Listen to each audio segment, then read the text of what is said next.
ಜೈ ಶ್ರೀರಾಮ್. ಶ್ರೀ ರಾಘವೇಂದ್ರ ಸ್ವಾಮಿಗಳ ವರ್ಧಂತಿ ಪ್ರಯುಕ್ತ ಪೂಜಾ ವಿಧಾನಗಳ ಬಗ್ಗೆ ತಿಳಿಸ್ಕೊಡ್ತೀನಿ. ಮೊದಲಿಗೆ ನೀವು ಎಷ್ಟು ದಿನಗಳ ಸೇವೆ ಮಾಡ್ತೀರಾ ಅನ್ನೋದು ನೀವು ಆಯ್ಕೆ ಮಾಡ್ಕೋಬೇಕು.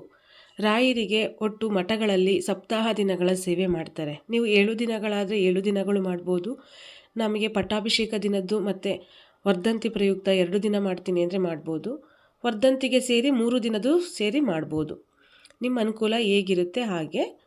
ಮೊದಲಿಗೆ ನೀವು ದೇವ್ರ ಮನೇಲಿ ಮಾಡ್ತಿರೋ ಅಥವಾ ಸಪ್ರೇಟಾಗಿ ರಾಯರಿಗೆ ಬೇರೆ ಒಂದು ನಿರ್ದಿಷ್ಟವಾದ ಜಾಗದಲ್ಲಿ ಫೋಟೋ ಕೂರಿಸಿ ಮಾಡ್ತೀರಾ, ಅದು ನಿಮ್ಮ ಅನುಕೂಲಕ್ಕೆ ನೀವು ಆಯ್ಕೆ ಮಾಡ್ಕೊಳ್ಳಿ.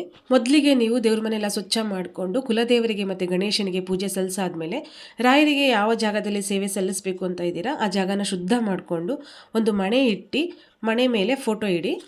ನೀವು ವಿಗ್ರಹ ಇದೆ ಅಂದರೆ ಅಭಿಷೇಕ ಮಾಡ್ಬೋದು. ಫೋಟೋ ಇಟ್ಟಾದ್ಮೇಲೆ 2 ದೀಪಗಳನ್ನ ಹಚ್ಚಿ ಹೂವುಗಳನ್ನೆಲ್ಲ ಅಲಂಕಾರ ಮಾಡಿ, ಆಮೇಲೆ ಕೈಯಲ್ಲಿ ಅಕ್ಷತೆ ಹಿಡಿದು ನೀವು ಸಂಕಲ್ಪ ಮಾಡ್ಕೊಳ್ಳಿ.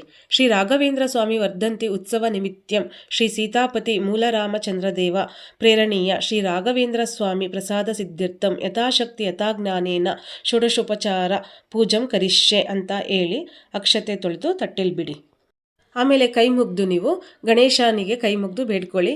ನಾನು ಶ್ರೀ ರಾಘವೇಂದ್ರ ಸ್ವಾಮಿಗಳ ವರ್ಧಂತಿ ಪ್ರಯುಕ್ತ ಅವ್ರ ಸೇವೆ ಮಾಡ್ತಾ ಇದ್ದೀನಿ, ಏನೂ ವಿಘ್ನಗಳಿಲ್ದೇನೆ ನನ್ನ ಸೇವೆ ಸುಸೂತ್ರವಾಗಿ ನೆರವೇರಲಿ ಅಂತ ಬೇಡ್ಕೊಂಡು ನೀವು ಕುಲದೇವರಿಗೂ ಕೈ ಮುಗ್ದು ಅಪ್ಪಣೆ ಕೊಟ್ಟು ಆಶೀರ್ವಾದ ಮಾಡಿ ಕುಲದೇವರ ಹೆಸರು ಹೇಳ್ಕೊಂಡು ಕೈ ಮುಗ್ದು ನೀವು ಆಮೇಲೆ ಕೈಯಲ್ಲಿ ಅಕ್ಷತೆ ಹಿಡಿದು ರಾಯರ ಧ್ಯಾನ ಶ್ಲೋಕ ಹೇಳಬೇಕು. ಪೂಜ್ಯಾಯ ರಾಘವೇಂದ್ರಾಯ ಸತ್ಯಧರ್ಮರತಾಯ ಚ ಭಜತಾಂ ಕಲ್ಪವೃಕ್ಷಾಯ ನಮತಾಂ ಕಾಮಧೇನುವೆ ಅಂತ ಕೈಯಲ್ಲಿ ಅಕ್ಷತೆ ಹಿಡ್ಕೊಂಡು ಸ್ತೋತ್ರ ಹೇಳಿ, ರಾಗಪ್ಪ ಇದು ನಿಮಿತ್ಯ ಪಟ್ಟಾಭಿಷೇಕ ನಿಮಿತ್ಯ ವರ್ಧಂತಿ ನಿಮಿತ್ಯ ನೀವೇನು ಆ ದಿನ ಸೇವೆ ಮಾಡ್ತಾ ಇದ್ದೀರಾ ಅದನ್ನು ಹೇಳಿಕೊಂಡು ನಾನು ನಿಮ್ಮ ಸೇವೆ ಸಲ್ಲಿಸಬೇಕು ಅಂತ ಇದ್ದೀನಿ, ಬಂದು ನೀವು ನನ್ನ ಸೇವೆನ ಸ್ವೀಕರಿಸಿ ಅಂತ ಹೇಳಿ ಅಕ್ಷತೆನ ಮಣೆ ಮೇಲೆ ಹಾಕೋದು. ಆಮೇಲೆ ಬಂದಂಥ ರಾಯರಿಗೆ ಕಾಲು ತೊಳ್ಕೊಳ್ಳಿ ಅಂತ ಹೇಳಿ ಪೂಜೆಗೆ ಅಂತ ಕಳಶದಲ್ಲಿ ನೀರು ಇಟ್ಕೊಂಡಿರ್ತೀವಲ್ಲ ಆ ನೀರಿನಿಂದ ಒಂದು ಹೂವನ್ನು ಪ್ರೋಕ್ಷಣೆ ಮಾಡಿ ನೀವು ಕೈಕಾಲು ಮುಖ ತೊಳ್ಕೊಳ್ಳಿ ಅಂತ ಹೇಳಿ ಆ ಹೂವನ್ನು ನೀವು ರಾಯರ ಫೋಟೋದ ಕೆಳಗಡೆ ಪಾದದ ಕೆಳಗಡೆ ಹಾಕಬೇಕು.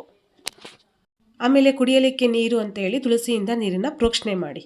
ಅದಾದಮೇಲೆ ನೀವು ವಿಗ್ರಹ ಇದ್ದರೆ ಹಾಲು, ಮೊಸರು, ತುಪ್ಪ, ಜೇನುತುಪ್ಪ, ಸಕ್ಕರೆ ಇಷ್ಟನ್ನು ನೀವು ಪಂಚಾಮೃತ ಅಭಿಷೇಕನ ಮಾಡ್ಬೋದು. ನಮಗೆ ನೀವು ವಿಗ್ರಹ ಇಲ್ಲ ಅಂತ ಅನ್ನೋರು ಪಂಚಾಮೃತನ ರೆಡಿ ಮಾಡಿಕೊಂಡು ನೀವು ಅದರಿಂದ ಒಂದು ಹೂವನ್ನು ಹದ್ದಿ ನೀವು ಪಂಚಾಮೃತ ಅಭಿಷೇಕಂ ಸಮರ್ಪಯಾಮಿ ಅಂತ ಹೂವಿನಿಂದ ಪ್ರೋಕ್ಷಣೆ ಮಾಡಿ ಪಾದದ ಕೆಳಗಡೆ ಹಾಕೋದು. ಮತ್ತೆ ಇನ್ನೊಂದು ಹೂವಿನಿಂದ ನೀವು ನೀರನ್ನು ಹದ್ದಿ ಶುದ್ಧೋದಕ ಸ್ನಾನಂ ಸಮರ್ಪಯಾಮಿ ಅಂತ ಹೇಳಿ ಹೂವಿನಿಂದ ಪ್ರೋಕ್ಷಣೆ ಮಾಡಿ ನೀವು ರಾಯರಿಗೆ ಹೂವಿನ ಅಲಂಕಾರಗಳು ಮಾಡಿ ಧೂಪ ದೀಪ ಎಲ್ಲ ಆದಮೇಲೆ ನೈವೇದ್ಯಗಳೇನಿದೆ ನೈವೇದ್ಯಗಳೆಲ್ಲ ಮಾಡಿ ರಾಘವೇಂದ್ರ ಸ್ವಾಮಿಗಳ ಅಷ್ಟೋತ್ತರ ಪಾರಾಯಣ ಮಾಡಿ. ಪಾರಾಯಣ ಆದಮೇಲೆ ಯಥಾಶಕ್ತಿ ನಿಮಗೆ ಎಷ್ಟು ಪ್ರದಕ್ಷಿಣೆ ನಮಸ್ಕಾರಗಳು ಹಾಕೋಕ್ಕಾಗುತ್ತೆ ಹಾಕಿ. ಎಲ್ಲರಿಗೂ